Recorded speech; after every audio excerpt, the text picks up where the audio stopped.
महागणाधिपतये नमः। हरिः ॐ। ॐ नमो भगवते रुद्राय। ॐ नमस्ते रुद्रमन्यव उतोत इषभे नमः। नमस्ते अस्तु धन्वने बाहुभ्यामुदते नमः। याथ इषुः शिवतमा शिवं बभूवते धनुः। शिवा शरव्या यातभतया नो रुद्रमृडया। याते रुद्रशिवा तनोरघोरा पापकाशिनी। तया नस्तनुभाषन्तमया गिरिशन्ताभिजागसीः। यामिषं गिरिशन्तहस्ते बिभर्ष्यस्तवे। शिवाङ्गरत्रताङ्कुरुबाहिगं सेः पुरुषं जगतु। शिवेन वचसा त्वा गिरिशाच्छा वदामसि। यथा नः सर्वमिज्जगदयक्ष्मगं सुमना असतु। अध्यवोचदध्यभक्ता प्रथमो देव्योऽभिषगु।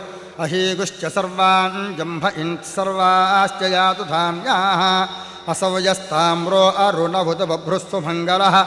ये चैवागं रुद्रा अभितो दिक्षुश्रिताः